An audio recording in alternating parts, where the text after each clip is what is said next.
We now return you to A Gamer's Life.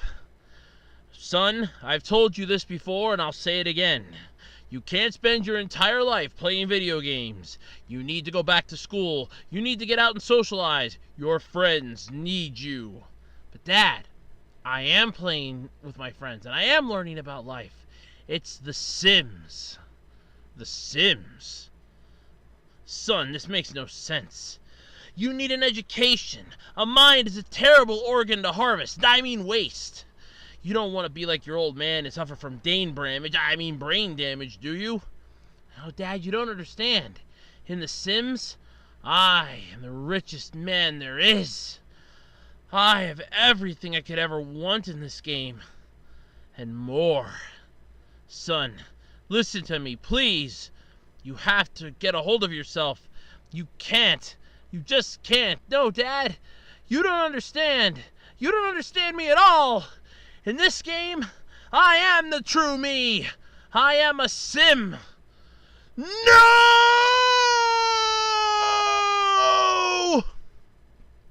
Yeah, I'm thinking the same thing. And EA should just stick to games and not bother with this crap. Then again, who made this crap? Better not say. Now let's see what else is on. Coming up next, the absolutely, completely random podcast, followed by the Dancing Pikachu show. Ah, damn it, they moved that onto a Saturday now? Man, Dancing Pikachu's was always good on Friday nights. Ah, Saturday's a death slot for that. Hello, everybody, and welcome to another exciting episode of the absolutely, completely random podcast. This time for Saturday, June 8th, 2019, I'm Andrew Rhodes. I'm your host here once again because I have no life and I have very little friends that basically I don't talk to many of my friends anymore.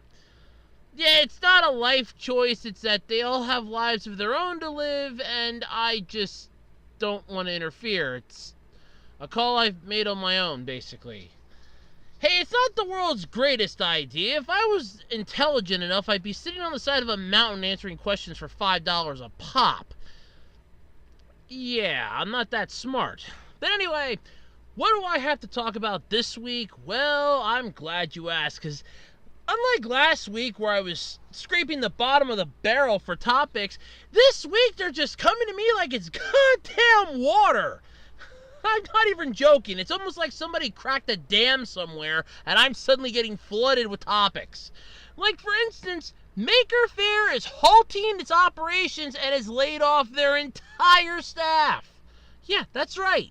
That's huge. Toei Animation is launching an anime pitch contest. Ooh, interesting.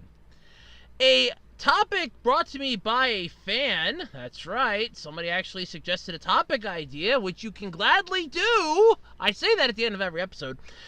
Jon Favreau, or however you pronounce the guy's name, kind of looks like Happy Hogan from, actually, I think that's who it is. I don't know the actors' names outside of Iron Man, okay? I was the only one for the DC universe that actually knew the name outside. That and the Hulk. That was about it. And Scarlett Johansson. That's about it. The other one's just like a toss-up in the air, sort of like that match the hero to the name thing here.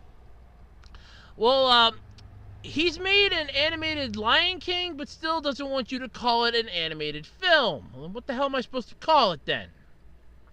If you're planning on heading over to Japan for the opening of Studio Ghibli's theme park, might want to check if your ticket's good up till fall of 2022, because that's when the date of the opening is.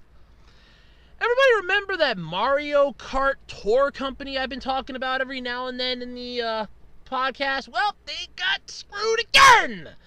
Yeah, that's right. Mario done to screw them once again.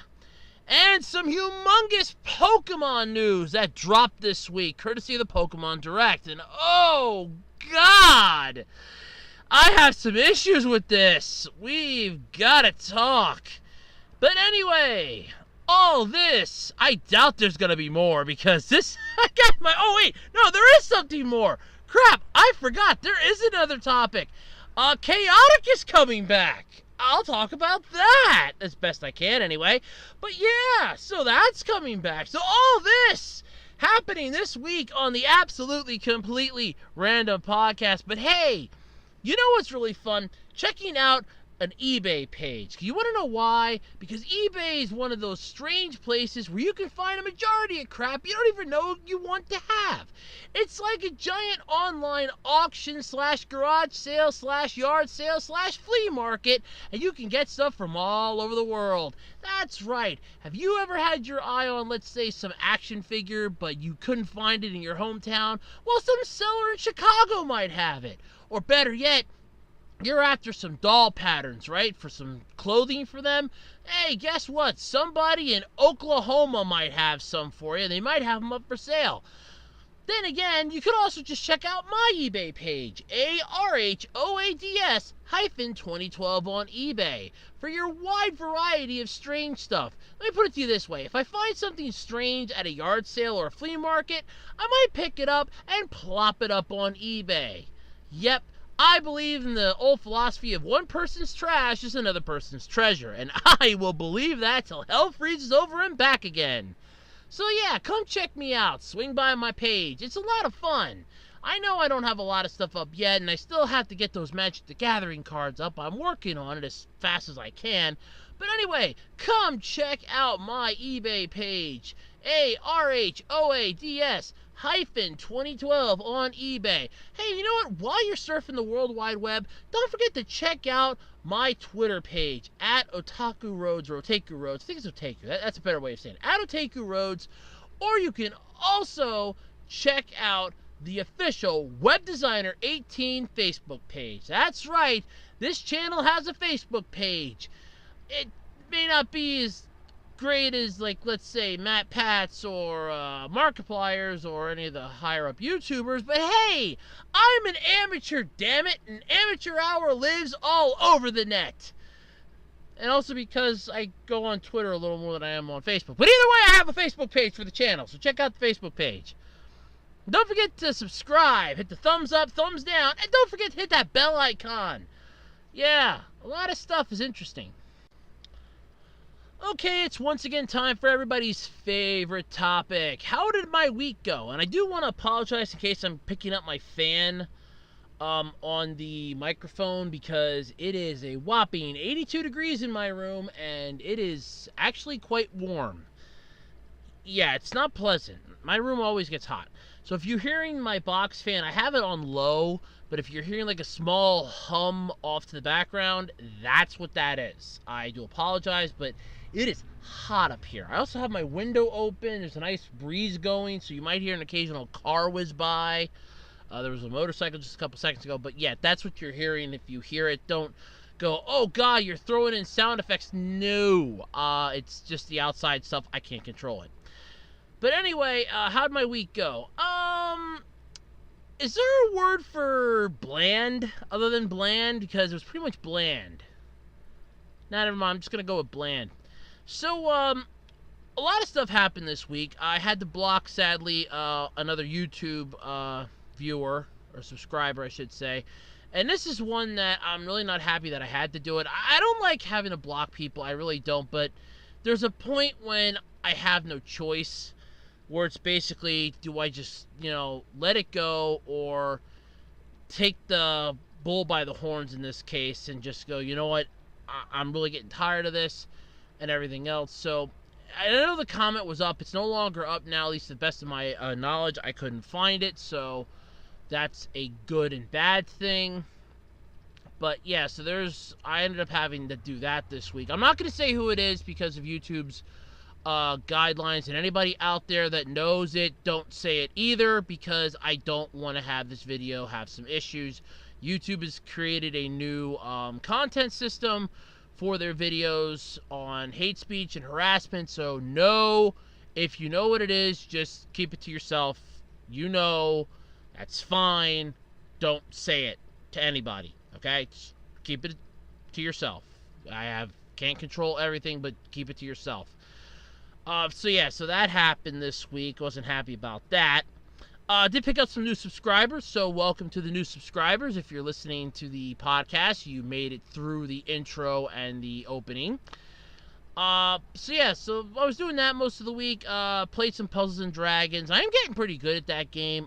Cannot even touch an Annihilation dungeon. I got royally screwed on that. And speaking of getting screwed, I managed to log in consecutively for 600 days. Although technically, and I would bring this up to Gung Ho, but I'm not going to argue with them on this one. I think they either A, gave me a mulligan, or B, it's just a glitch in the Matrix. Either way, if I argue it with them, so be it. But I apparently have been logged in for 600 days. It should actually be a little less than that because I missed at least, I want to say, a good 7, I want to say. Because my tablet crapped out on me back in October of last year, literally on Halloween, and I didn't get one until that following Saturday. Not the immediate one, but the following Saturday. So yeah, there is that. But either way, I've been logged in consecutively for 600 days. So I scored some more magic stones, which I used to once again try my hand at the Shaman King pull machine. And at least this time, I am gonna happily say this.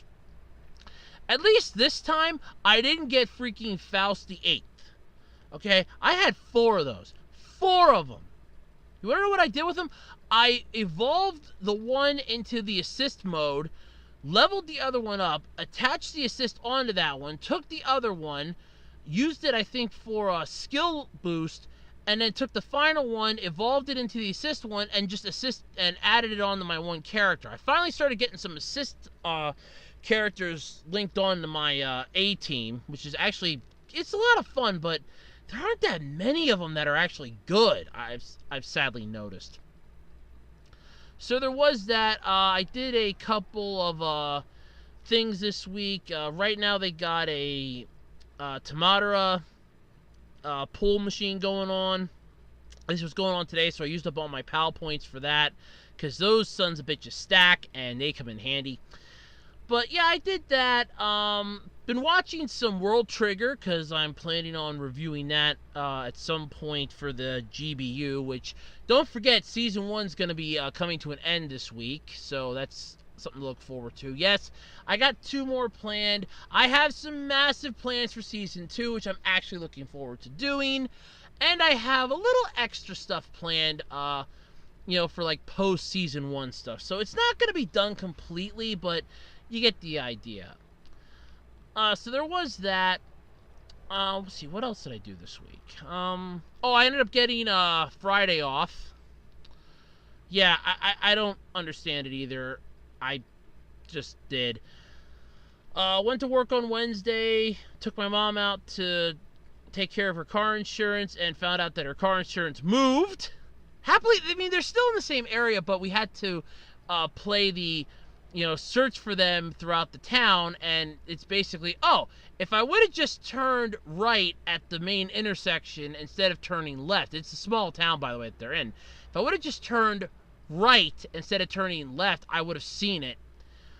So we ended up parking where we normally park, took a nice long walk, and then it's like, oh yeah, there's a sign right out front. Oh, parking in the rear. And we inquired about that, and they're like, oh yeah, you just go up the one alleyway, and you can just park in the back then. Oh, that's nice to know for next time. That was fun. But yeah, so we took care of that. But yeah, that's about how my week went. That's pretty much it. Besides the one thing that kind of pissed me off, my local grocery store has been having their anniversary sale this week, and that was a royal shit show. Oh my god, that was a shit show. We go down on Tuesdays and Fridays. My mom usually goes by herself on a Friday because I'm working, and I go with her on a Tuesday, and it was a mess. Now, Tuesday's Senior Citizen Day, so they end up getting a discount of like 5%. So that's kind of why I go with, because that way I can, okay, if she needs something quickly, it's like, okay, go grab it, because no offense, but those old people can move. And I mean, they can move fast. You ever hear those jokes with, oh, grandma's moving slow like a snail? Man, on senior discount day, whoo! They got the energy of a damn 20-year-old.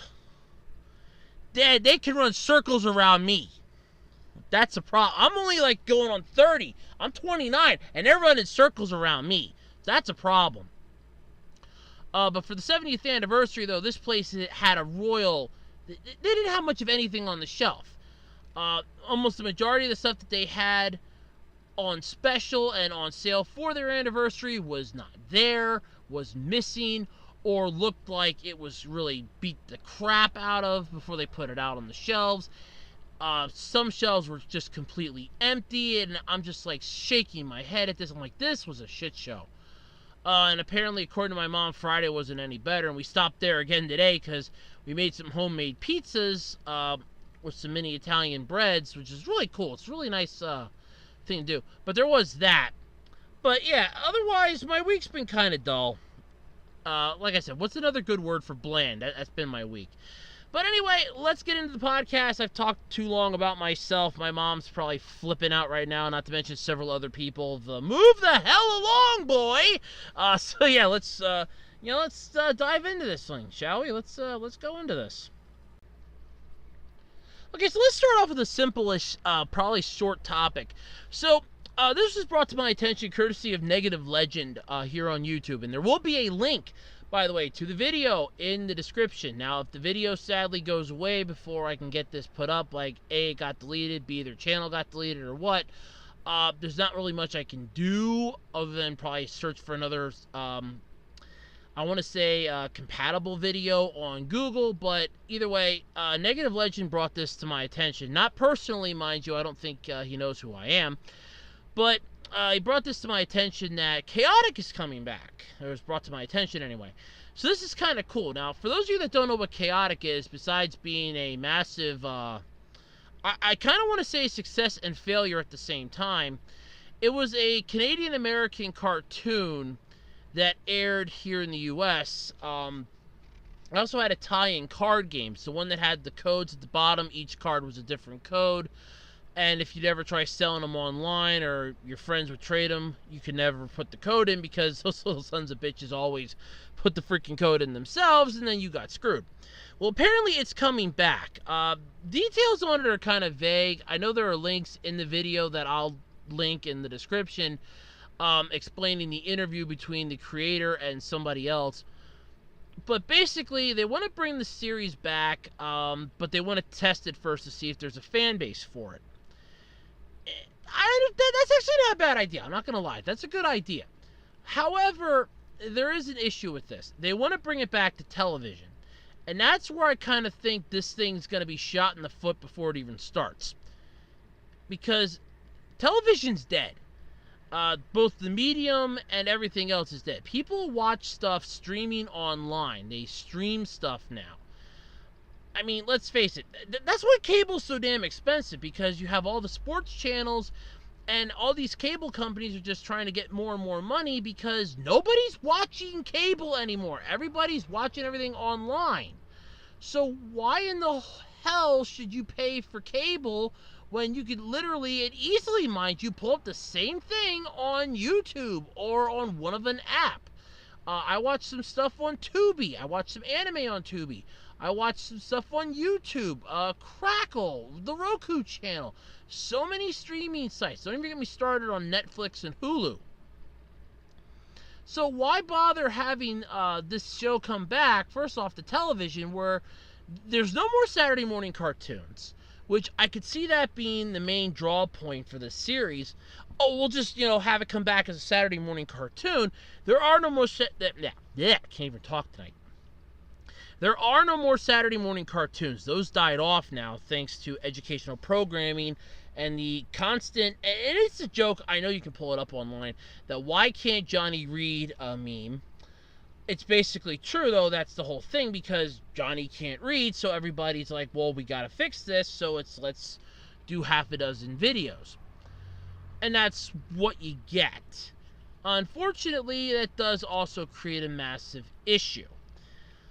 And that's what caused them, like, you know what, we got to start doing educational programming. We can't do any more of this. Just put stuff on, entertain them on a Saturday morning. And it was a sad day when it ended. So bringing Chaotic back, especially nowadays, it's going to be more difficult. But my main concern, I mean, if you want to bring it back from the scratch, which from what Negative Legends video said is what the plan is, they could easily just create an official chaotic YouTube channel. Do what Bushiroad did and just do it online. That's what Bushiroad did with Card Fight Vanguard, Future Card Buddy Fight. They put it on an official YouTube streaming channel. That's what they did. So like every Friday night, they would put up the new episode.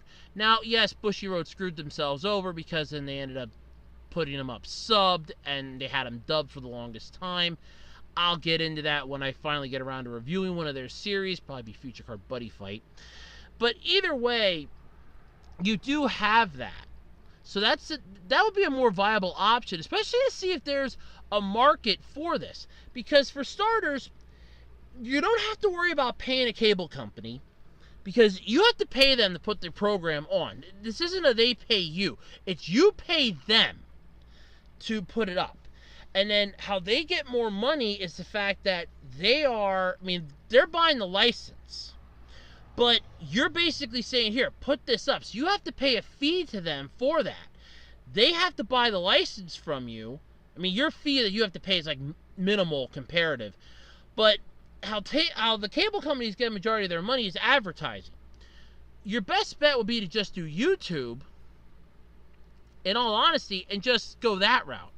Now, yeah, you're going to get some money because, like I said, they have to buy the license from you to air it. But if there's not going to be a market for it, you're not going to know just because of television. Television's a dead medium. Like I said, and that's why I've done, yeah, I know I screwed that up, how the thing works. But like I said, it's a dead medium. Your best bet for this, honestly, would just be do a YouTube channel. That way, if there's no, fan base for this, if there's nothing to drive this home, then you're not out the crap ton of cash to put it up and take care of everything. Marketing and things like that. You don't have to worry about it because you just put it up as an official YouTube channel, start up an official Twitter, and, put it out there. Have some, strike a deal with some popular YouTubers. Hey, review our program and tell everybody where it is so that they can come and watch it. And then just like that, boom, and the channel starts getting more and more attention. Then if there's no fan base for it, you just delete the channel and you're not really out a crap ton of money. Whereas the other way, you're going to be hemorrhaging cash if you're even that lucky. Like I said, television's dead, and that's what they want to apparently do. Now, however, there was some good news that apparently if the series is okay, and there is a massive fan base for this, that they are planning to return to the card game, which I'm not going to say is a good and bad thing because, let's just face it, there are way too many damn card games anymore. You got Yu-Gi-Oh!, Magic the Gathering still around. You have, I still see some Future Card Buddy Fight stuff, Card Fight Vanguard. So many card games exist right now, so that's not a good thing. But it's the fact that they want to do an unreleased set that they have done, that all apparently they're going to have to do is just print and ship the damn things, other than design them and everything else. They just have to print and ship. That's a lot cheaper, and I will agree with Negative Legend on that. That's a lot cheaper than the other option of, oh, now we have to design the cards and everything else. Now just print them and ship them. Then there was a thing in the video about honoring the codes in that, or honoring the codes, because apparently if they do come back with the card game, they want to make it somewhat new. So there's supposedly rumor that they might get rid of the codes, or they might alter the codes or something. Each card will have a newer code, but they'll honor the older ones. Like if you put in the codes in like a game or something, that they'll honor the code.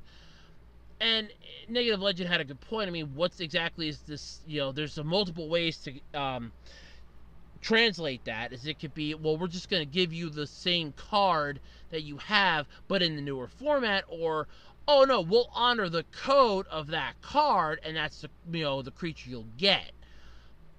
There's no, they didn't really explain it too well, and like I said, it's mostly just all in the video. I couldn't find any hard articles or anything, so I'm mostly just going off of what Negative Legend had. But either way, that is kind of exciting, especially for me, who grew up watching this a bit. the first season was Flash animation, which really sucked, and the second one was way better when they came back, and it was like more smooth, streamlined. It was beautiful. I loved it. So yeah, but either way, that's an exciting thing to have happen. So that is something to look forward to. Like I said, you can watch the video for yourself. I will leave a link in the description below. So yeah, check out Negative Legend's video, and huge shout out to Negative Legend. I kind of like your Whatever Happened To series. Those are really fun to watch. But yeah, I mean, that's something really cool to check out from time to time. So yeah, check out the video, and hopefully Chaotic comes back. If it doesn't, then they just screwed up trying to bring it back. Then I'm just gonna say that. Alright, let's yank off the Pokemon bandage this week, and let's yank this off fast, because honestly, I just can't with Pokemon anymore. This is ridiculous. So, some new information and footage has been leaked in regards to the Pokemon Sword and Shield series that's coming out for the Nintendo Switch. Now, for those of you that have been living under a rock and have been enjoying the blissful ignorance that comes from living under said rock, you probably know that this is the 8th generation of Pokemon. We have a whole new group of Pokemon, and sadly, much to the dismay of many of the fans, it's pretty much confirmed that Scorbunny is a fire and fighting type, which I know pisses off a lot of fans because they did not want that. But Nintendo held a Pokemon Direct live stream, and they presented a whole bunch of new information, new footage for Pokemon Sword and Pokemon Shield. So we basically having a release date that lines the two games up for a global launch on November 15th, and there's just a whole crap ton more. They introduced a new concept called Dynamax, and that's what I want to really focus on with this topic. Apparently, you're going to get to battle with skyscraper-sized Pokemon. Because, now, as many of you know, I've been watching Zero the First do the live stream of Golden Sun, and he had it up last night, and some of the discussion in the comment section was about Pokemon's new release information. And I'm kind of going, yeah, I was reading some of it, and I do agree with some of it. So, the whole Dynamax thing, to me, seems like a bad idea. Now, yeah, it seems like a cool gimmick, I'm not going to lie. But then again, Mega Evolution was a good gimmick. That was something that was not given to us ever before. It was a fresh breath of air into the game, especially having to go from your DS system to the 3DS, and then all of a sudden it's like, no, we're going to give you Mega Evolution. Whoa, this blew a lot of people's minds. Now all of a sudden it's, well, we're going from the 3DS to the Switch, so we're going to give you Dynamax. Now what the hell is Dynamax? Well, apparently Dynamax will allow you to use a giant-sized form of your Pokemon, at least from what I've been able to see. Honestly, and I'm going to agree with a lot of people on this, I see the major issue with this, and I'm going to agree with them on this. Because the majority of people, including Zero the First and several others, were going, they could just see like online battles and like worldwide battles and all that, just seeing 8-year-olds spamming the hell out of this. Oh, we're going to Dynamax the hell out of our team. Now, unless this is going to be like Mega Evolution, where it's only one, you can only do one per team, which I doubt highly, because there'll be a screw. Somebody will find a way to screw the pooch on that. But there's going to be issues with this. You're going to have people that are going to spam the hell out of this like crazy. They're going to go nuts about this. You're going to have to use it in gym battles, so it's definitely something you're going to have to deal with either way. And the one person's like, well, how do you know? Because they show you a gym battle, and in the gym battle, you can clearly see a Dynamax Pokemon going up against another Dynamax Pokemon. So there is that, which honestly to me is idiotic. They introduced a couple new Pokemon. Corviknight was one of them. There's a sheep one, and I know the names are up there. I just don't have them in front of me. There's one that I kind of like called Dreadnought that I thought's kind of cool looking. I know Cap likes Corviknight or Corviclaw. Is it Corviknight? I think. Well, it's the Dark Steel, which actually I will admit that is pretty cool. But I don't use that many Dark type Pokemon for my team because they can easily get their asses whooped by fighting types, and it almost seems as if every single Pokemon in this game can learn some type of a fighting move. So there is that. There is going to be a way, though, to avoid apparently HMs. There's something about that where you're going to be able to just... it's like new traveling mechanisms, so you don't have to waste an HM. You don't have to worry about learning, like, Fly or something to go around the map. That's fine. I don't mind that. But I don't have a Switch to play this, first off. Second off, I think Nintendo and Game Freak have really... They've done well on this, I'm not going to lie. Because they showed off the two legendaries, the Sword and the Shield one. And apparently there's going to be a third one, because in the trailer, or what we see of it anyway, they stop their fighting, and it's like there's something more powerful. So they team up to take on whatever's coming. So that, first off, strikes me as extremely cool. Because that is something that you don't usually see. Because most of the time with the legendaries, and I will agree with the people that said that, it's mostly everybody for themselves. But with the fact that you're basically getting a legendary team up to take on something else, you know shit's about to get real. I just don't like the whole Dynamax transformation thing. I think that's going to get spammed way too damn quickly, way too easily, like way too screwy. And I'm checking out the trailer. I do have my volume muted so that it won't come up, so there's no copyright claim. Haha, YouTube. I won't have to worry about it. But they still have, it's basically like the similar trailer. It says game footage not final. And there is a link. You can view it in the article. You get to see your rival. And one of the things that they did make in this is apparently, instead of following the same logic that they followed with some of the more recent Pokemon games, with the previous ones, they're following the more recent ones in regards to the rival, where the rival is going to be having the Pokemon starter that is weaker to your starter. So that's kind of an interesting little tidbit, but screw it. It's at this point, who cares?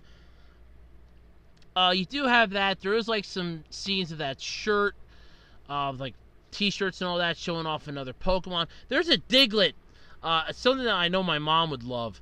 There is a Diglett. There's a scene. It's like a Diglett mound. It's like a Diglett shrine or something. That's like really cool. It's literally a giant Diglett thing. So my mom would love that. She loves Diglett like crazy. She would love that.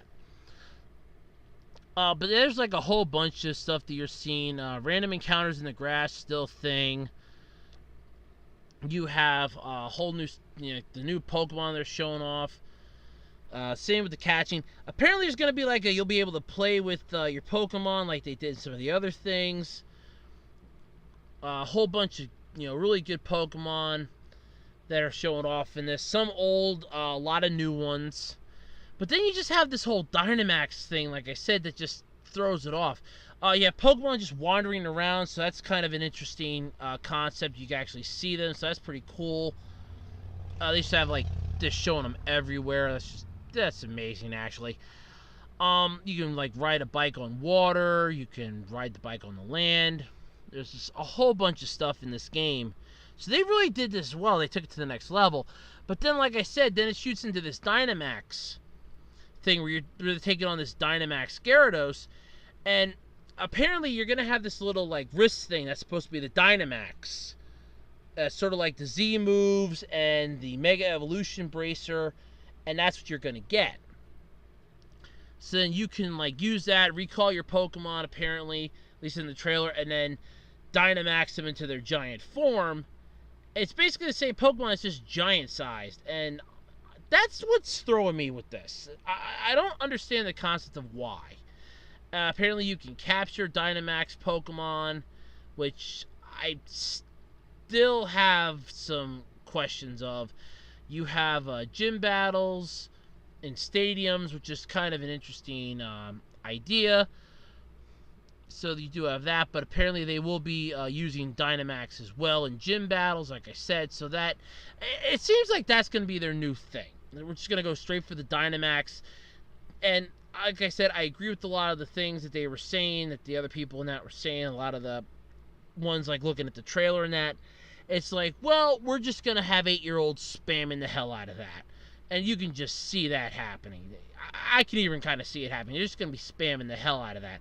There's going to be like video footage of like, oh yeah, we had this massive battle online and I just spammed my opponent with Dynamax.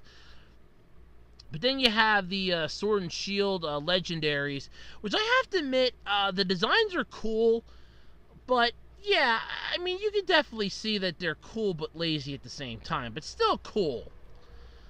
They're fighting, then all of a sudden they stop because it's like, oh wait, we're like kind of like the same, and then all of a sudden you see this, they just like sense this great evil. It's like, okay, we got to team up here to face this, whatever it is, and that's kind of what they do, and then that's where the trailer ends.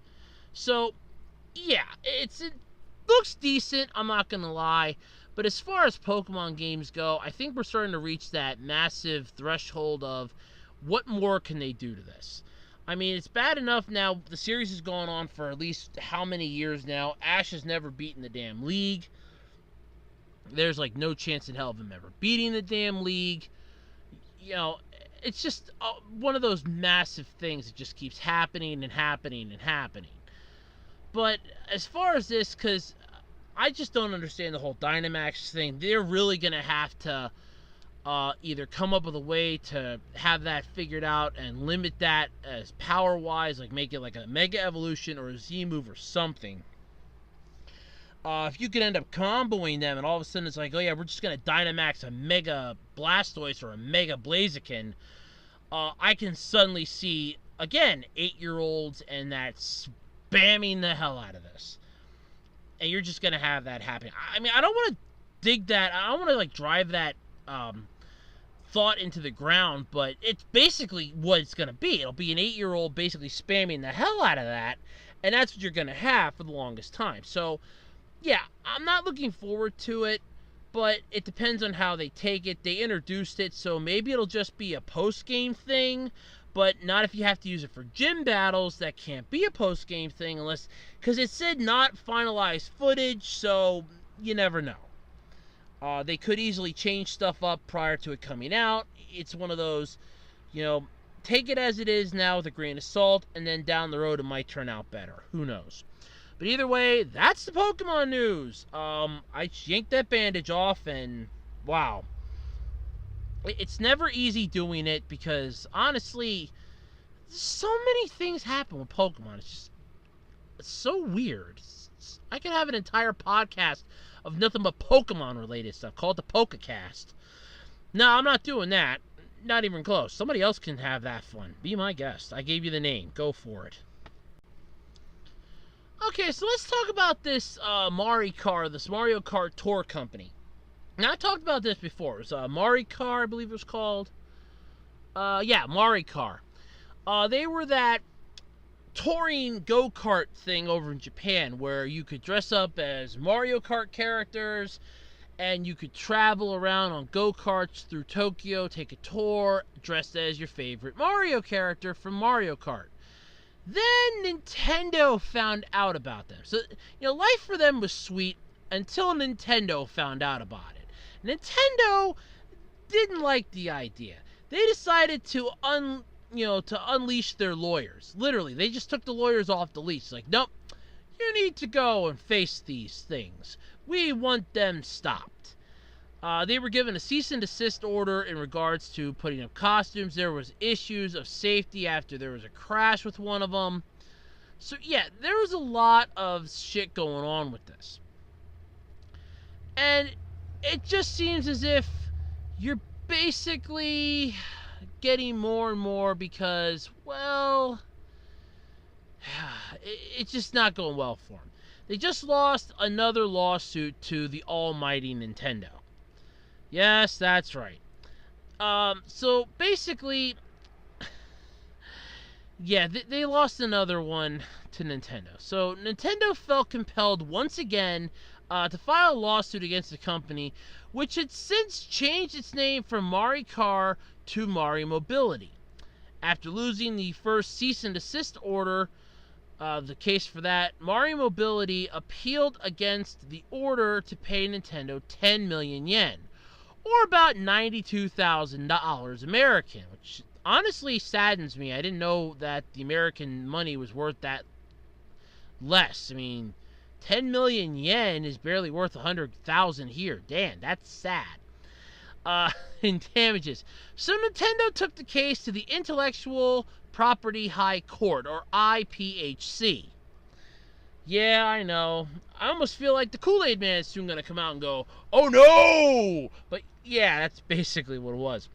But as of May 30th, Attorney General Mori Yoshiyuki made the call, issuing an interim judgment that slapped Mario Mobility with copyright infringement. So now the next step is going to involve determining the amount of damages that Mario Mobility is going to own. So basically, they get slapped with a cease and desist order because they never bothered to go to Nintendo and say, "Hey, we want to do this really great idea for a tour thing with go-karts." If they would have talked with Nintendo first, they probably could have avoided some legality issues down the road because Nintendo wouldn't have sued their ass. B, they could have found a way to make it a little safer by having certain parts of Tokyo and that sectioned off, so that, oh look, you can basically go to you can tour this part of Tokyo on this day, this part of Tokyo on this day, or have it between certain times where you could do it. They could have avoided a couple lawsuits and legality issues, but now, on top of the cease and desist order to pay them 10 million yen, which they lost. So that was the first one. So they have to pay Nintendo 10 million yen. Now they're going to have to pay Nintendo for copyright infringement. And who the hell knows what that amount's going to come to? But you know that Nintendo, as lovable company as they are, they're just clasping their hands together and basically doing the shopkeeper's chafe, as it were.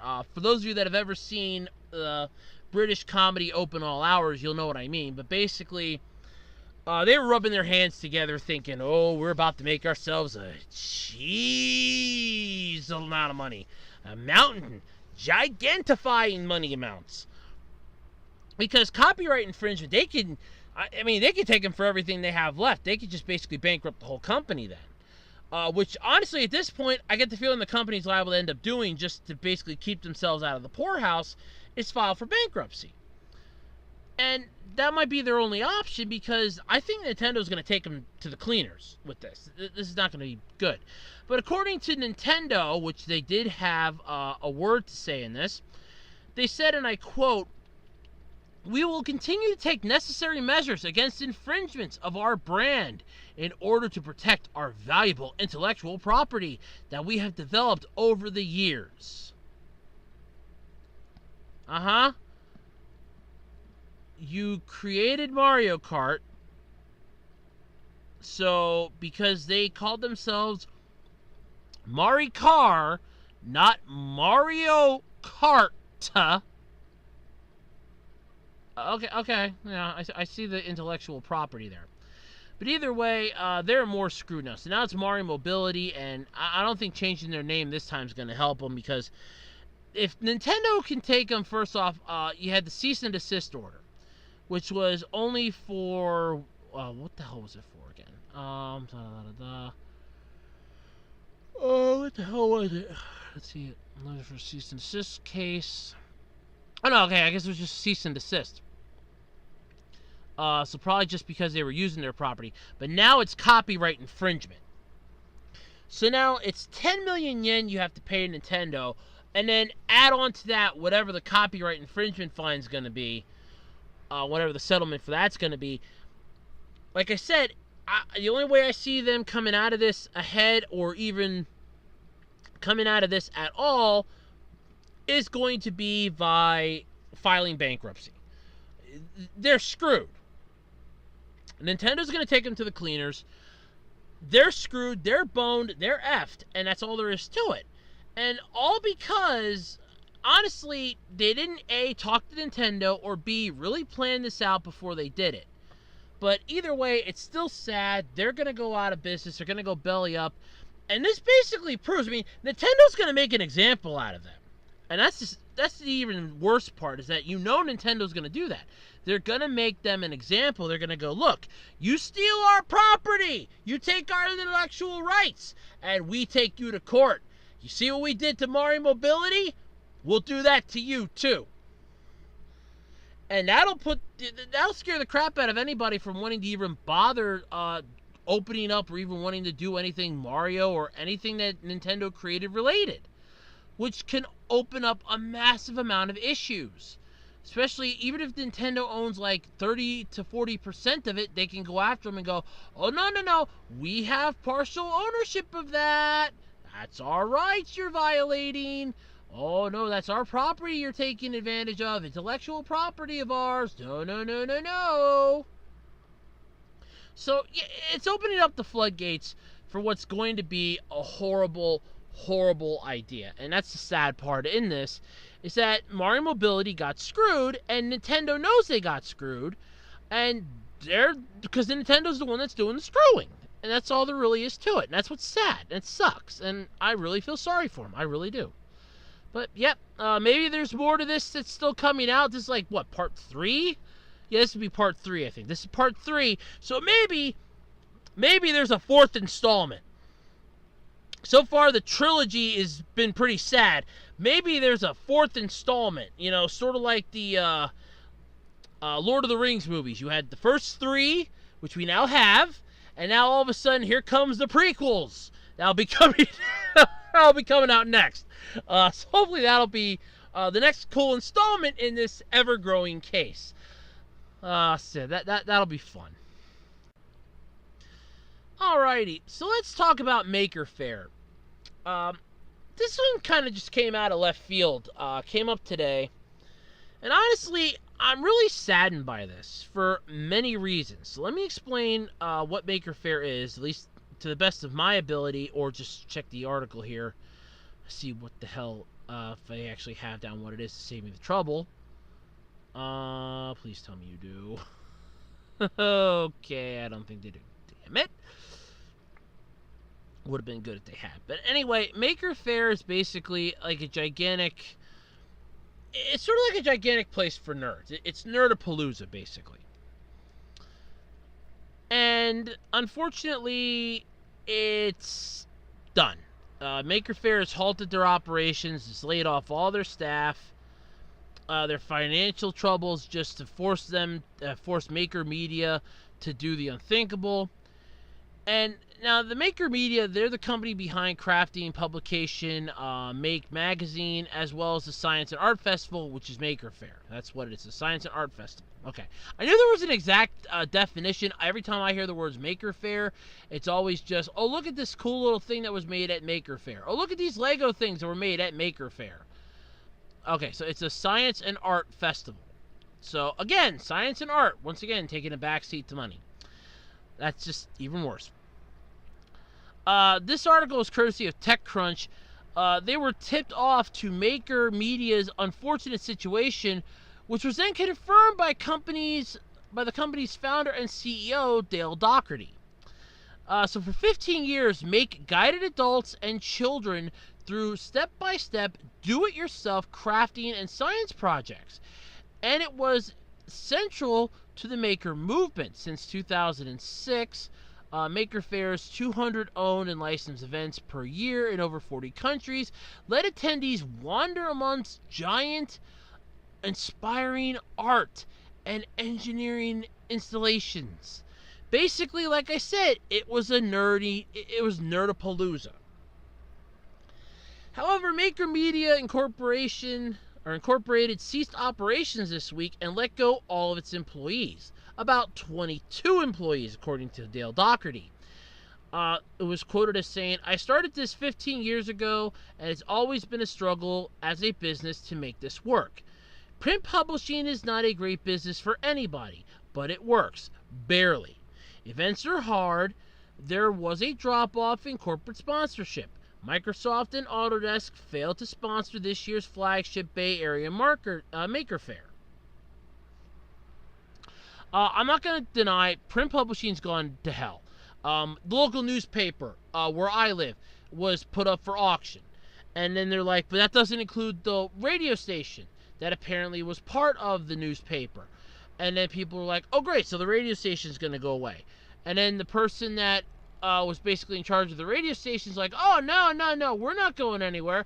And then like literally a day after that was announced, or after that was put in the newspaper, it's like, no, they're looking for they're looking for a buyer for the radio station. So it's like, yeah, the print media is dead. Everybody can read stuff online. It's not worth it anymore. It's a joke. That's the whole point anymore. It's just a joke that's not funny. I mean, my grandfather renewed the newspaper. I don't know why. There's literally nothing in that thing anymore. Every single thing that's in there, my mom can pull up on the computer for him in 30 seconds or less. It's like getting the world's fastest pizza delivered to your home. I mean, I understand that there are people out there that like to have the feel of old-time magazines in their hand. Yeah, I'm the same way. I was pissed off when Shonen Jump went digital, because, and they did it in a really half-assed way. I'm not going to lie. They're just like, yeah, we're going digital. We're going to give out one decent, it's going to go up to this month. They could have at least did it to, like, make it a nice even amount. It was like April's, I think, was the final one. No, or March. I think it was March or April's. No, it was March, I think, was the final one. April would have been Beckett's Dragon Ball Z collector when I had that magazine. Then all of a sudden they announced, oh, yeah, no, we're done with that. April was the final issue. And all April's was a basically half-assed issue, and it's like, you guys couldn't have closed this out on a good note. Now, but we're giving everybody a free subscription to anime, to Beckett Anime Collector, yeah, which sucked. I didn't even renew that. That's when I went to Shonen Jump, and then Shonen Jump's like, yeah, we're going digital because, you know, not everybody's getting their magazine. The free Yu-Gi-Oh cards that we've been enclosing in it are getting, like, stolen by postal employees and things like that. I still swear that at the time my postal employee was taking my magazines. I could never prove it. God knows I tried. I could never prove it, because if I could prove it, her ass would have been grass, and I would have been the weed whacker, as I was pissed, because it always came in a certain wrapper, and after I called it out, it's like, hey, look, I never got my magazine. And then all of a sudden, it's like, oh, well, I know that there's one other person on this route that gets this magazine. I think to myself, yeah, how do I know you didn't just give them my magazine and figured that I wouldn't notice it? No, I'm going to notice it. So I was a little pissed, and then all of a sudden when I stopped getting it because, oh, well, they went digital, I didn't go digital with them, so I just got the difference from the subscription back as a refund. Then all of a sudden the mail lady's like, oh, well, doesn't he get the magazine anymore? No, they stopped making the print issues. It all went digital. And she got pissed because she asked my mom, and I was just like, oh, no, they went digital. Oh, she got pissed. So, yeah, I know print publishing is going down to hell. It's just the basics of life at this point. But Doherty is still desperately trying to reciculate the company in some capacity, if only to keep Make's online archive running and continue allowing third-party organizers to license the Maker Faire name to throw affiliated events. Rather than bankruptcy, Maker Media is working through an alternative assignment for benefit of creator's process, basically. It's quoted by saying again, good old Doug Doherty here is going, we're trying to keep the servers running. I hope to be able to get control of the assets of the company and restart it. We are not necessarily going to do everything we did in the past, but I'm committed to keeping the print magazine going and the Maker Faire licensing program. End quote. The fate of those hopes will depend on negotiations with banks and financiers over the next few weeks, but for now, the sites remain online, so they're still up. You can still check them out. The CEO says staffers understood the challenges facing the company following layoffs in 2016, and then at least 8 more employees being let go in March, according to the SF Chronicle. They've been paid their own wages. Yeah, they've been paid their own wages, or their owed wages, and PTO. But did not receive any severance or 2 weeks notice, which is unfortunately a violation, because there was a company that closed its doors. I remember this huge in the news. It was out in California. This company closed its doors, didn't tell any of the employees they were closing, didn't give them a single day's notice. Like, nope, they had no clue the company was closing, and all of a sudden it's like, nope, you have to give 2 weeks notice to all the employees. Hey, we're closing up. The company's done. You have to find other jobs. You have to give them 2 weeks notice. I know that was all over the news about that. So that was a thing. But basically, yeah, so that's not good. But it started as a venture-backed company, but we realized it wasn't a venture-backed opportunity, according to Doherty, as this company has raised $10 million from Obvious Ventures, Rain Ventures, and Floodgates. I'm amazed you didn't get Dr. Venture at this point. The company wasn't that interesting to its investors anymore, and was failing as a business, but not as a mission. Should it be a nonprofit or something like that? Some of our best successes, for instance, are in education. Yeah, if your whole deal here is education, nonprofit would have been the way to go from the goddamn start. I would have just went nonprofit, because let's face it, if you're basically, yeah, I mean, you're basically saying that, well, we're all we basically do is this, and that's it. Yeah, you should have just been a nonprofit from the start. I'm not going to lie about that. I'm not even going to argue that. You should have just been a nonprofit. The situation, though, is especially sad because the public was still enthusiastic about Maker Media's products. Doherty said in Desperate Rain, Maker Faire's Big Bay area event last week met its ticket sales target of 1.45 million people attending events in 2016. It just met its ticket. It met its ticket sale target. They had 1.45 million people attending its events in 2016. So it's a totally different thing there. Make Magazine had 125,000 paid subscribers, and the company had racked up over 1 million YouTube subscribers, but high production costs and expensive cities and a proliferation of free DIY project content online had strained Maker Media. So, you're making money hand over fist, but because you want to keep up with the Joneses, you're screwing yourself. Okay, got it. It works for people, but it doesn't necessarily work as a business today, at least under my oversight. Doherty concluded. For now, the company is stuck in limbo. Oh, not limbo. Regardless of the outcome of revival efforts, Maker Media has helped inspire a generation of engineers, artists, brought families together around crafting, and given shape to a culture of tinkerers. The memory of its events and weekends spent building will live on as inspiration for tomorrow's inventors. It's sad. It's basically closing the door once again on use your imagination, kids, to create, solutions and create things that the world needs. Now we're basically back to my grandparents' generation again of don't use your mind for anything outside of the line. Color within the line, kids. Don't, do this and don't do that. We're right back where we started again. That seems to be the way the world's been going lately. We're right back where we started again, the same process all over again. Where it used to be, oh, look, you just follow the line, you can go outside the line, really make it unique. Nope, now it's, you gotta follow inside the line, kids, and to make sure of that, we're gonna get rid of any possible stimuli you might have, because just going to make it impossible for them to actually compete anymore in the world, then we don't have to worry about the kids wanting to color outside the lines. They're going to have to abide by what we tell them. But if you had 125,000 paid subscribers, and your company racked up over 1 million YouTube subscribers, you cannot tell me you weren't getting monetization from YouTube. You could have just gotten rid of the print edition of the magazine, made it digital.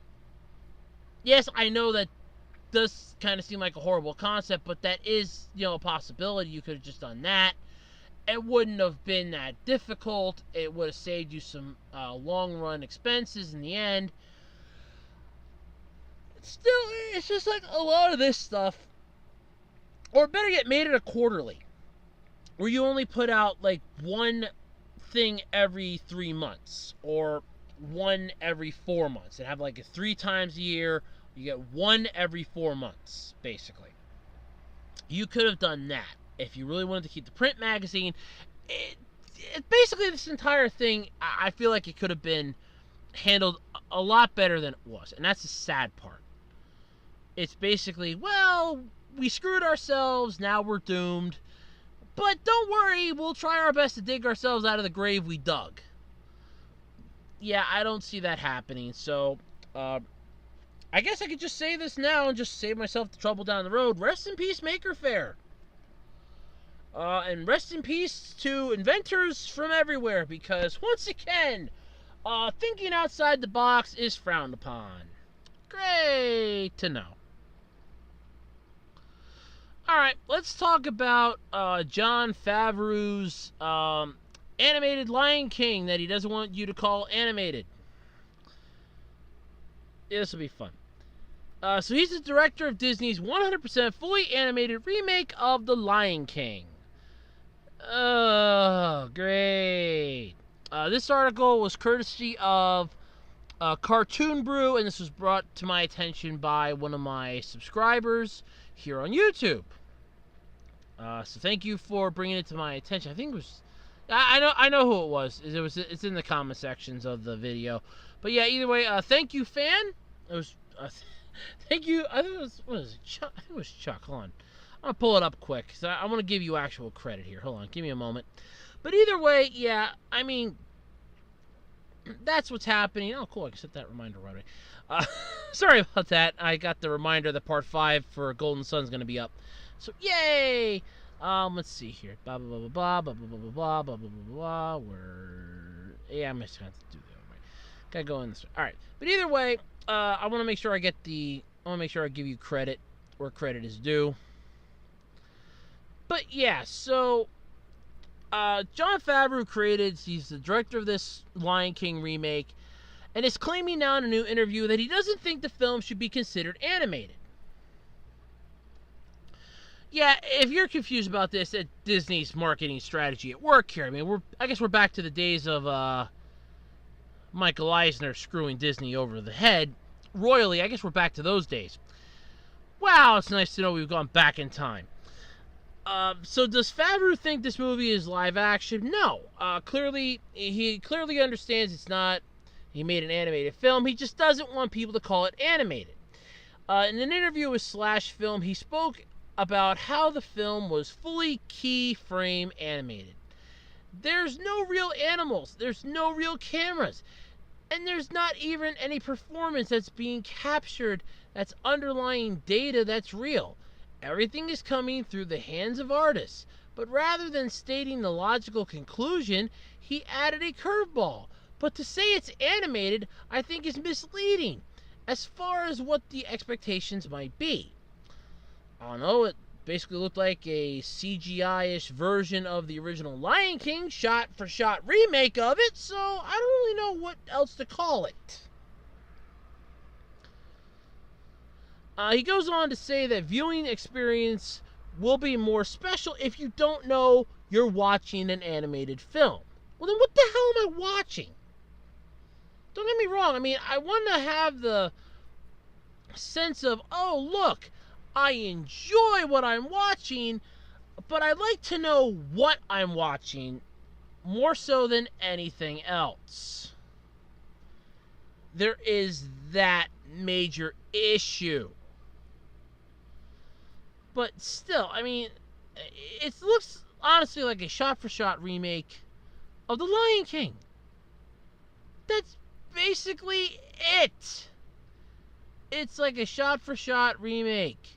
So the point is what? Exactly.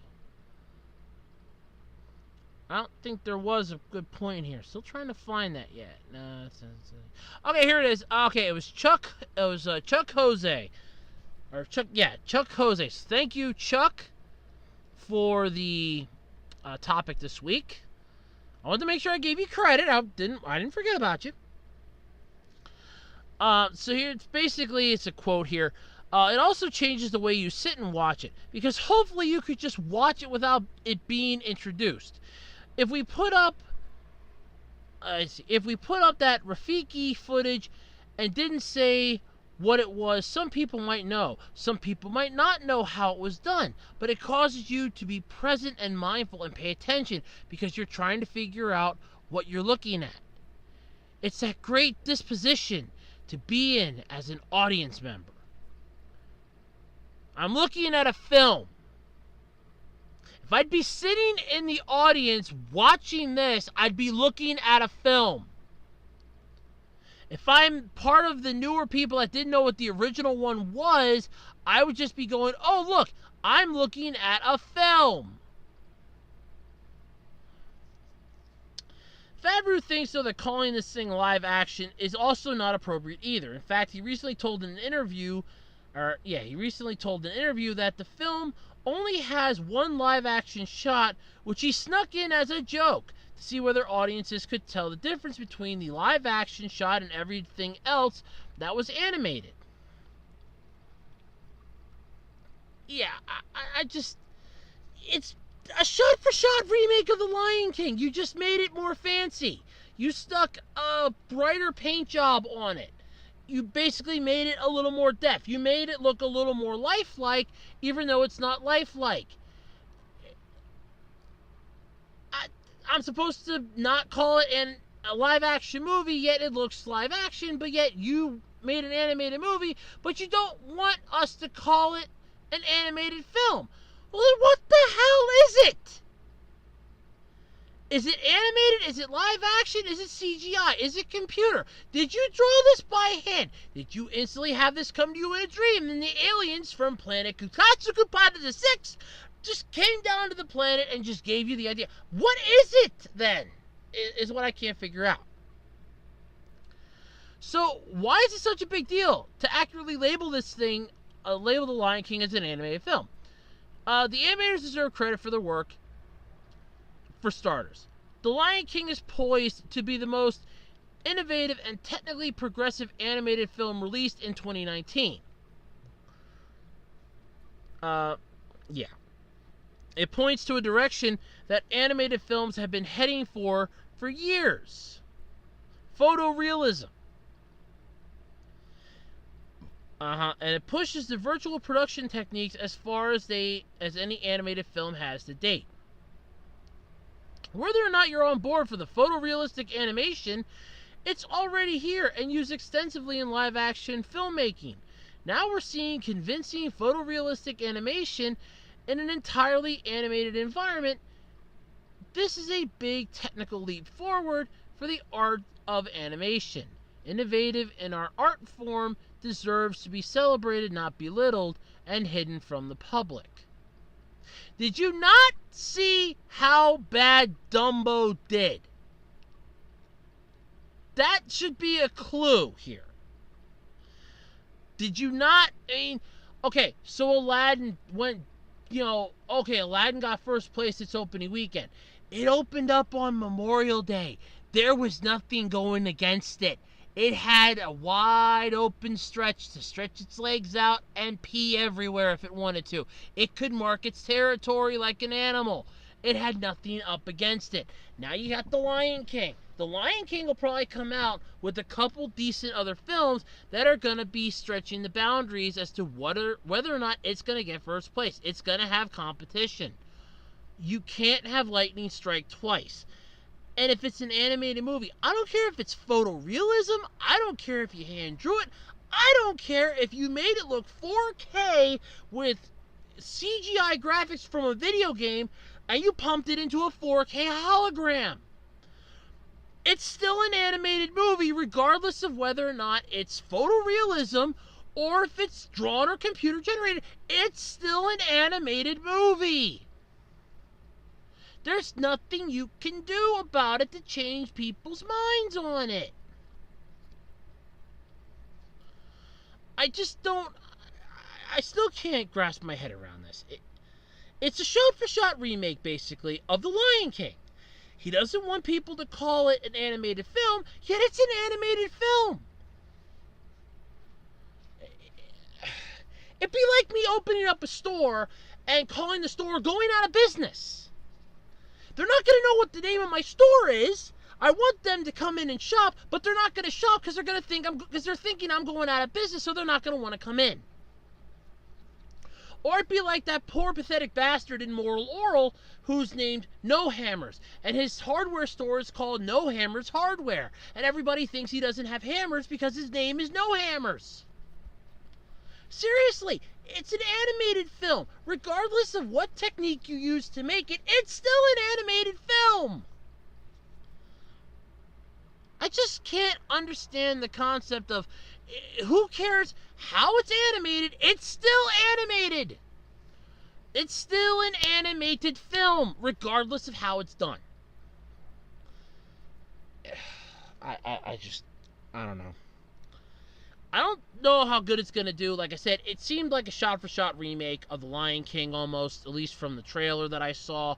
I haven't seen much of anything about it since. I know they got a majority of decent voice actors to do this, a majority of decent actors to do voices and all that. James Earl Jones is apparently going to be returning as Mufasa. God bless him. This might be about the only saving grace I think this movie might have. But still, you just have... I mean, it's animated regardless of how it's animated. I think you're an idiot. Basically, that's how I'm going to say this, Favreau. I think Jon Favreau is sort of like an idiotic... he wanted people to just get attention for the movie by saying it's an animated movie, but don't call it an animated movie. Well, then what the hell do you call it if it's not an animated movie? It's just a movie. Yeah, but what type of movie is it? No, I got a much better analogy. Better than my going out of business and better than No Hammers. It's like that old Abbott and Costello joke, who's on first? There you go. Run with that, folks. That's where I'll leave that on. Run with that. I don't know how good this movie's going to do. Okay, and speaking of making something unique, like with an animated movie that you can't call animated, Toei Animation is launching an anime pitch contest. Dun, dun, dun! Yeah. 4 different courses with cash prizes. They're seeking proposals for an original anime. They announced their 100-year anime project. It's a contest for an original anime. The project's name originates from its goal to create an anime that will continue for the next 100 years. The project allows participants to submit proposals for an anime project in one of 4 different courses. One of which, the C course, seeks proposals for a remake of the, and I'm gonna butcher this name, I know it, Iku-san television anime, which I have not heard of. Other courses in the project include the A course for those who have no experience working on anime or manga, which would be me, and a B course for those who have experience working in the industry and can submit detailed proposals that can enter into production quickly.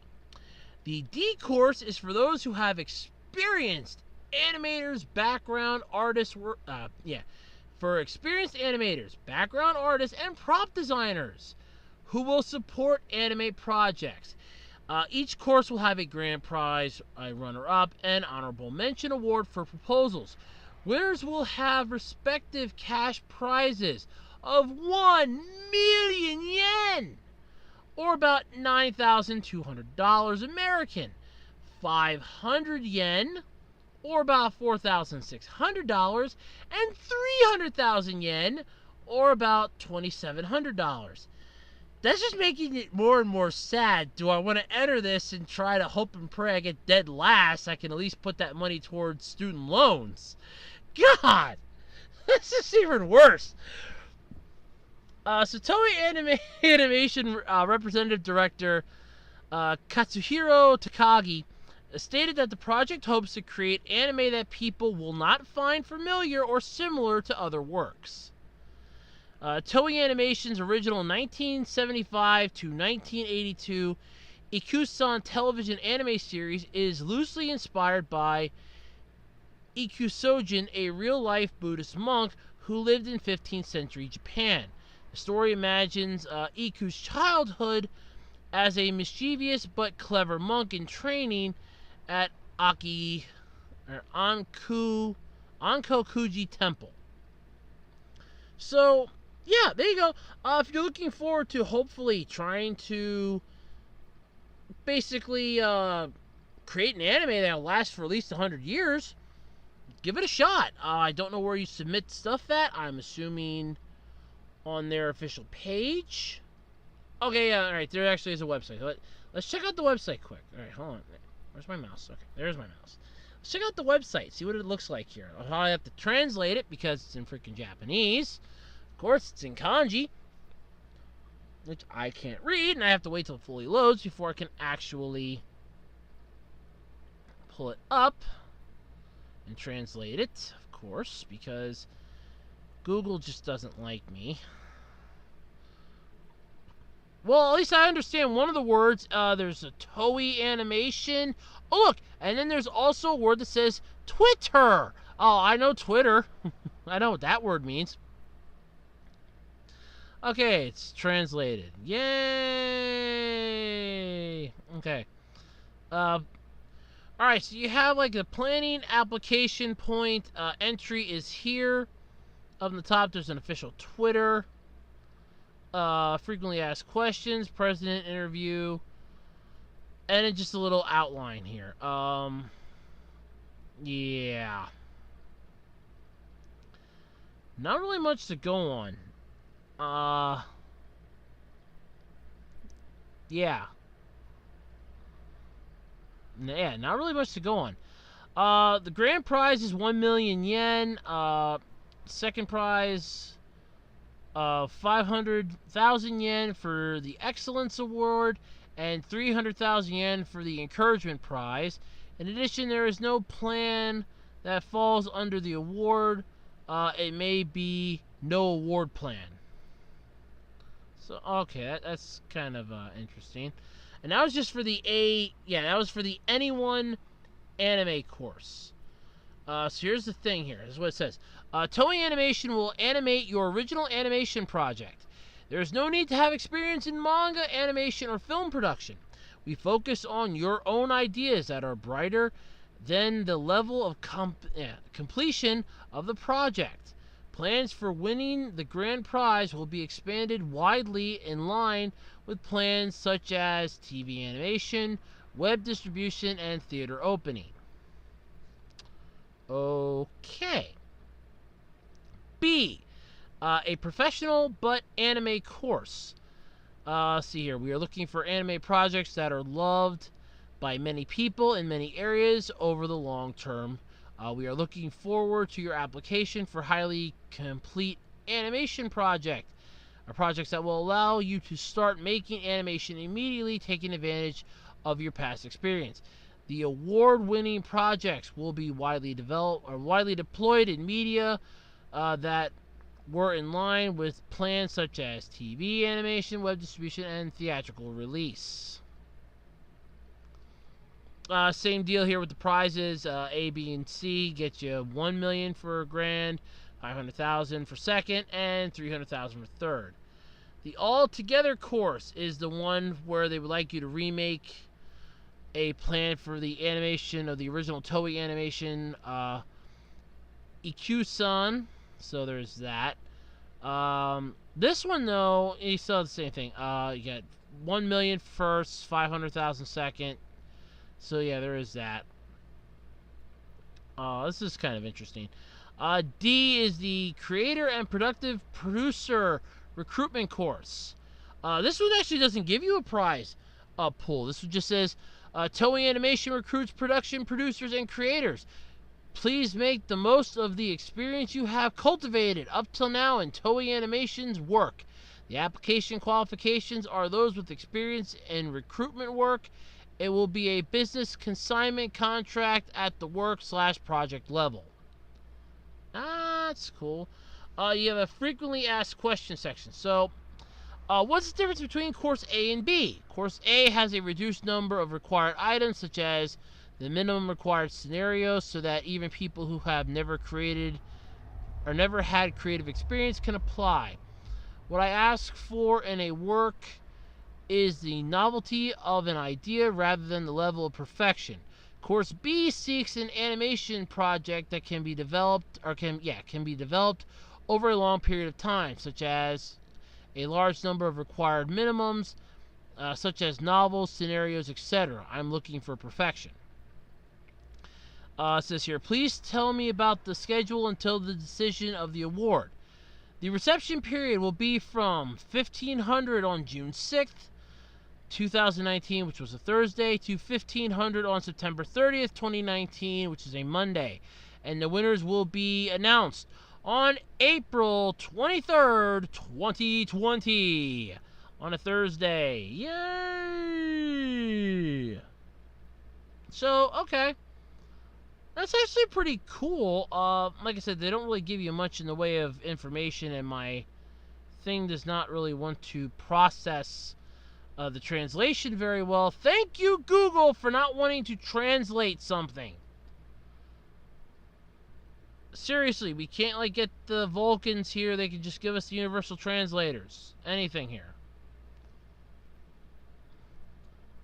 Let's see. Yep. Okay. Alright, so I just clicked on what A is to give you an idea. So whether you're an amateur or a student or a professional who is currently active on the front line, you're welcome to apply. The applicant's age, gender, and educational background do not matter. If you are under 20 years of age, please apply after obtaining the consent of your parents. Application for this course is limited to the application and data format from the special application form. Please submit the plan document and any one of the following as data: novel, scenario, manga, or video. That's interesting. Let's see here. The required elements of the project are as follows. First, let's see here. Make the first sheet of the manuscript a cover, specify title and applicant name, and enter the text on the second sheet. Okay, please explain the highlights, sales points, and themes of the plan. The contents of the log line story of the plan are summarized in one line. Example, a story where a hero travels on an adventure to save the world. It is boring. It is an explanation of the fan base who supports the fan base plan that the plan mainly targets. Example, a male over 20 who likes mystery works, or a female over 16 who likes idols. Synopsis, more than 800 characters to complete the story. Please describe the name, gender, personality, and appearance characteristics of the characters that appear. Other things needed to be understand the story. File size limit is 10 megabytes. Then you got like the manga. I think there's like a video. Yeah, it's 5 megabytes for the other, for like 2 of the other things, and 10 megabytes for 2 things. So yeah, that's weird. But either way, it still sounds pretty cool. I'm not gonna lie. So yeah, so if you're interested in applying for that, feel free, give it a shot. Check it out. It is in the article in the description below in the link. Just go all the way down to the bottom. It says the 100 Projects website. Just click that. That's what I used, and boom. Maybe I'll just think about it and put the link in the description too, but if I don't, that's how you can get to it. But either way, that does sound pretty cool. I mean, prize money stinks, but you can create an anime that could last for 100 years. Come on, anybody would love to have their name etched in time. Okay, and speaking of time, time seems to be on your side with this one. If you're planning to go over to Japan for the opening of the Studio Ghibli theme park, you got about another 3 years to go. Sorry to be the bearer of bad news. Yep, it's not scheduled to open now until the fall of 2022. So, yeah, I talked about this theme park a while back because I did find the pictures that I had in my file on my one flash drive, so that is pretty cool. But yeah, so they're not opening the theme park now until 2022. This is really sucks. There's some of the early concept art, so that is an interesting thing, though. If you have plans to go and visit Japan, you might want to hold off on those. Or if you do have to go, make plans for a return trip, because that's when you'll be able to come back then, hopefully, and see the Studio Ghibli theme park. Yeah, during a recent press conference in Tokyo, Studio Ghibli producer Toshio Suzuki, Aichi Prefecture Governor Hideki Omura, and Chunichi CEO Yuichiro Oshima, and I do apologize if I mispronounce any of your names, announced official plans for a Studio Ghibli theme park. The park will be housed in the 460-acre Expo 2005 Aichi Commemorative Park, which is located near Nagoya. There are currently 5 themed areas being considered for inclusion in the park, including some based on Hayao Miyazaki films like Princess Mononoke and Howl's Moving Castle. You did have the early concept arts. You had like the Howl's Moving Castle stuff, all that fun stuff. But according to Suzuki, Miyazaki won't be able to keep his personal creative touch out of the park plans. As detailed in the Variety report, Suzuki jokingly said, "Miyazaki is really worried about the Ghibli Park. He can't leave anything up to other people. He's a meddlesome old man. He retires more times than I have changed underwear in my lifetime. The man just does not want to let somebody else touch his precious creations." He's still working on his new feature film, How Do You Live, which is aiming for a 2020 release. As for the park itself, it's currently set to open sometime 2 years later in the fall of 2022. So you still got plenty of time to plan your, basically, vacation to Japan and head to Studio Ghibli. My guess is it's probably going to be something similar to, I want to say Tokyo Disneyland? Just so long as it's nothing like Euro Disneyland. Oh, God. Defunct Land has ruined me. I've been watching a lot of that lately and learning more and more about how Disney screwed themselves. But Studio Ghibli Park, it does sound cool. But the fact that if it's being held up just because Hayao Miyazaki doesn't want to, not meddle in it, first off, let them at least try. Then if you don't like it, then tell them they need to make some changes.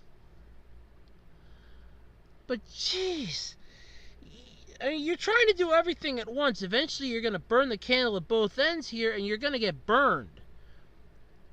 I mean, damn, dude. But seriously, I mean, you've retired more times than I change underwear. You're working on another movie. Your theme park's coming up because they got some attractions that you worked on. And you're terrified because they're not going to get it right. I'd be more terrified you could die before it opens. Suddenly, all of a sudden, it could be like, you wake up one morning, I don't feel so good, and then flatline by the afternoon. And it's just, anything could happen. I saw 1,000 Ways to Die, Anything could happen. And then all of a sudden it's like, well, we'll have to have a giant Miyazaki statue outside of Studio Ghibli Land. Outside of our theme park, there'll be a gigantic Hayao Miyazaki statue in his honor. Yep. He'll be looking down at everybody going, this park is not what I was hoping it was going to be. I just get a kick out of that. I really do. I get a kick out of it. I mean, I could assume if there'd be like issues in regards to, oh, we can't, like get stuff built fast enough. We've had some really bad weather or something. I could understand that. But it almost seems like they're making it out like it's Miyazaki who's dragging his feet because he wants to have creative input on the park. Focus on one thing at a time here, dude. One thing at a time. My mom yelled at me a lot growing up because I was multitasking. She made the comment when she first found out I could multitask. It's like, you need to stop doing one of those things. I was listening to something on a cassette player. I was watching television and doing an activity book, and I told her exactly where I was in the song, what they just said on TV, and where I was in my activity book, and all of a sudden it's like, okay, my son actually can multitask. I'm just gonna she was speechless and backed away. So I was like, yeah, okay. I mean, I can understand it, like I said, if it be an issue in regards to, oh, well, we can't get something open right, or we're having issues with permits or something. But the way they're making it sound like it's that, well, Miyazaki's dragging his feet, we don't know what to do. So, I don't know. I just want to shake my head at that and just go, why? But I don't know. It's just... Well, either way, if you want to go over there, you can go over in 2022 and enjoy Studio Ghibli's theme park. I don't know. It's something about that just seems a little creepy. Almost like you're going to have Mickey Mouse not too far away with a sniper rifle, wanting to scare you for even going near their park. I don't know. It's something about that just worries me. I don't know why. Maybe it's like, you mean you have Tokyo Disneyland over there? At least the last that I heard, it's still there. All those other theme parks that are over there, and you have Studio Ghibli's theme park. I just kind of get this weird feeling that Mickey Mouse will be somewhere nearby, and you go, gee, I'm having a great time. All of a sudden, there's like this little Mickey Mouse-shaped spot that suddenly appears on your shirt, and I'm like, oh, I should be going to Disneyland. And then you're just walking away, and there's Mickey Mouse a couple miles away going, ha, got him. Yeah, I don't know. I don't know, I'm tired. Man. I'm not thinking straight. But it's like, that's what I'm kind of getting, like a weird vibe. Like, yeah, I could see that. I mean, Mickey Mouse has been over there in Japan now for ages. Yeah, I don't know. I don't know. Maybe I could team up with Mickey Mouse. That'd be, oh, God. Oh, God help us if that happens. Oh, all right. I'm done. I'm done. Alrighty, everybody, and that's going to do it this week for the absolutely, completely random podcast. It's getting late, I'm getting tired, and yep, I'm just going to call it. We've had our fun. We've had some laughs. We've killed some time. Sorry if I went a little overboard this week. So, like I said, last week I'm scraping the bottom of the barrel for topics. This week they're coming at me like it's freaking water. And all of a sudden somebody cracked the dam open somewhere, and I am literally swimming in topics. I just couldn't figure this one out.